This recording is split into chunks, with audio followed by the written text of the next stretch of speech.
साथियों, तपती गर्मी है, चुनाव का माहौल है और लोकसभा चुनाव की धीरे धीरे नज़दीक आता हुआ नजर आ रहा है।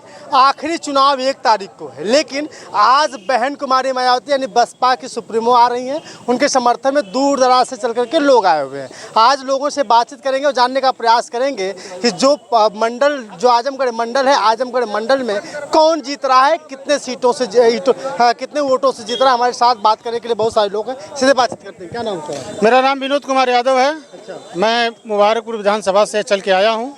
विनोद कुमार यादव हैं आप? जी जी, सदर लोकसभा से। सदर आजमगढ़ सदर। तो वहाँ पे तो लोग कह रहे हैं कि जितने भी यादव हैं सब हमारे साथ हैं और निरहुआ जी दम भर लिए हैं कि भैया हम भी यादव हैं, सारे यादव हमारे पास। धर्मेंद्र जी तो एकदम माथा पकड़ लिया है, कुछ भी हो भैया इस बार यादवों को मोड़ लेना है। यादवों को वो क्या मोड़ पाएंगे? हर एक यादव सोचता है कि क्या आजमगढ़ का बेटा लड़ने वाला नहीं था जो उड़ा हुआ चेहरा ले आके आ रहे हैं। एक गाजीपुर के रहने वाले हैं, एक सैफई के रहने वाले हैं। एक जीतेंगे गाजीपुर जाएंगे, दूसरा जीतेगा सैफई जाएगा। क्या आजमगढ़ में कोई दम नहीं था? अगर इतनी दम थी तो क्यों नहीं रमाकांत यादव को लड़ा दिए टिकट, और किसी यादव को टिकट क्यों नहीं दिए? और भी तो यादव थे। दूसरी बात कि हम यादव करीब 20-25% से ज़्यादा 30% मान लीजिए हम लोग बसपा के साथ हैं। मैं ही नहीं, बहुत ज़्यादा, क्योंकि बसपा की सरकार सब लोगों ने देखा है। जो है कि 12 साल पहले बहन जी की सरकार जब थी उत्तर प्रदेश में तो कहीं भी दंगे नहीं हुए। 7 साल की सरकार में आपने देखे हिंदू मुस्लिम हुआ। 5 साल की पीछे सरकार में आपने देखे एक विशेष जाति का दबदबा था। और किस जाति का दबदबा था आप भी जानते हैं, मैं भी जानता हूं। मैं मुंह से कहना नहीं चाहता हूं, सारे लोग चाहते हैं। और इस सरकार में किसका दबदबा है आप जानते हैं। बाकी जो अदर पिछड़ी जातियां हैं, अदर जो है कि अनुसूचित जातियाँ, अनुसूचित जातियाँ, वो इन शासनों से ऊब चुकी हैं। क्योंकि छोटी जातियों को क्या है, इनके पास बहुत ज़्यादा पैसा नहीं है, बहुत ज़्यादा जो है कि खेत बाड़ी नहीं है, बहुत ज़्यादा नौकरियां नहीं है। इनको क्या चाहिए? रोजगार चाहिए। इनको शैक्षिक शिक्षा चाहिए, सस्ती शिक्षा। और बहन जी की सरकार में क्या था कि सबको जो है कि स्कॉलरशिप मिला करती थी सारी बहन बेटियों को, चाहे वो बैकवर्ड की हो, चाहे SC की हो, चाहे सब जो है कि सामान्य वर्ग की हो। बीजेपी में तो किसान सम्मान निधि योजना आ रहा है, 5-5 किलो राशन फ्री में आ रहा है। वहीं राहुल गांधी 10-10 किलो देने का वादा कर रहे हैं। बहन जी का कोई मैनिफेस्टो भी नहीं है। इतना तक कि सबिया जी कभी कांग्रेस के साथ हुआ करती थी, अचानक बसपा के साथ आती है तो कितना वोट बैलेंस बनेगा उनका? कौन? सबिया जी से अंतर नहीं। सबिया जी लोकल प्रत्याशी हैं और सबिया अंसारी बहुत बढ़िया लड़ रही हैं। सबिया अंसारी उसके पति लड़ रहे हैं, सबिया जी पति जी और बहुत बढ़िया लड़ेंगी, क्योंकि अंसारी हैं। अंसारी बिरादरी बहुत बढ़िया है। अंसारी बिरादरी कभी कैंडिडेट नहीं पाया था, अंसारी साथ में है। और SC का वोट है, कुछ अदर OBC और SC का वोट मिलकर के ये जीत जाएंगे चुनाव। अखिलेश यादव PDA की राजनीति कर रहे हैं। उनके PDA से कोई मतलब नहीं। उनके PDA में बहुत बड़ा घोटाला है। हाँ, उनके PDA में वो उनके शासनकाल में, उनके सरकार में, सत्ता में जो रहते हैं उनका फायदा होता है, उन्हीं का फायदा होता है। जो विधायक है, विधायक के रिश्तेदार का फायदा होगा, विधायक के जानने वालों का फायदा होगा, बाकी लोगों का किसी का कोई फायदा नहीं होता है सरकार में। क्यों नहीं वो जो है कि वो कानून व्यवस्था पर क्यों नहीं काम कर लेते? परिवारवाद भी करते हैं।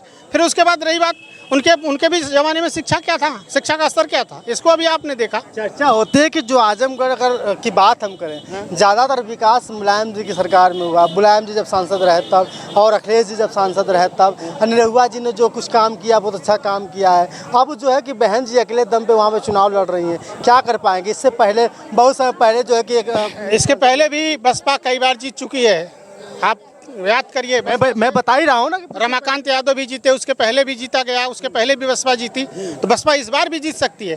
बहन जी का जो है कि काम दिखाई देता है, बोलता नहीं है। अखिलेश का बोलता है, भाजपा का केवल चलता है।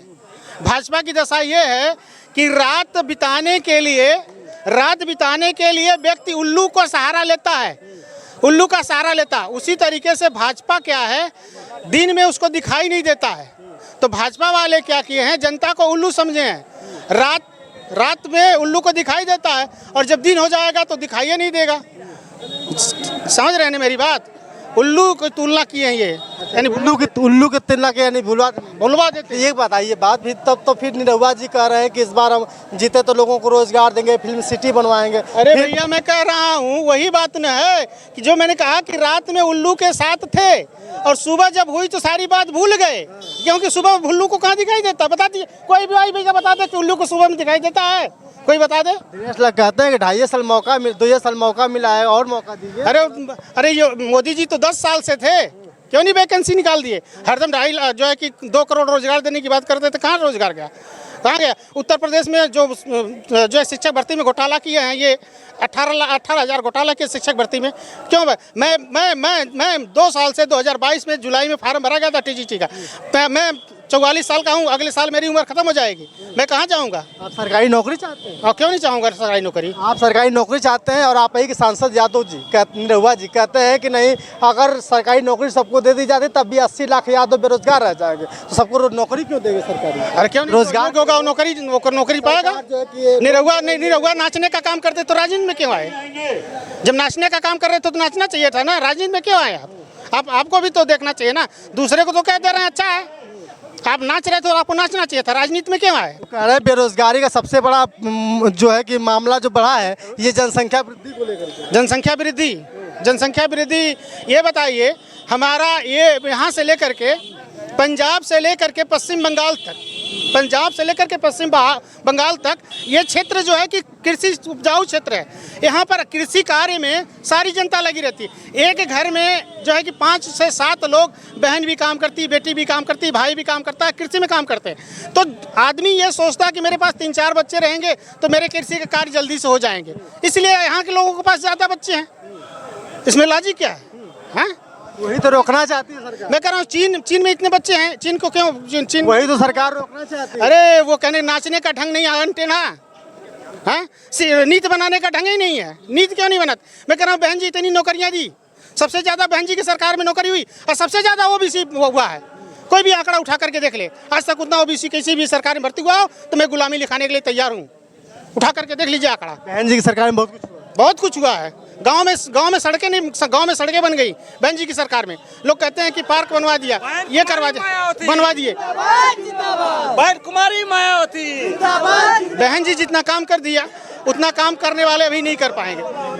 बहन जी के शासनकाल में पुलिस भी सही से काम करती थी और कहीं भी दंगा नहीं हुआ था। इस सरकारों में देखिए, पिछले वाली सरकारों में दंगा हुआ, इस सरकार में केवल हिंदू मुस्लिम चल रहा है। मंदिर बन रहा है, क्या मंदिर से हमको रोटी मिलेगी कि रोजगार से हमको रोटी मिलेगी? मंदिर से रोटी नहीं मिलेगी, मंदिर से रोजगार तो मिलेगा बहुत ज्यादा। अरे भैया किसको रोजगार? फूल माला बेचेंगे लोग।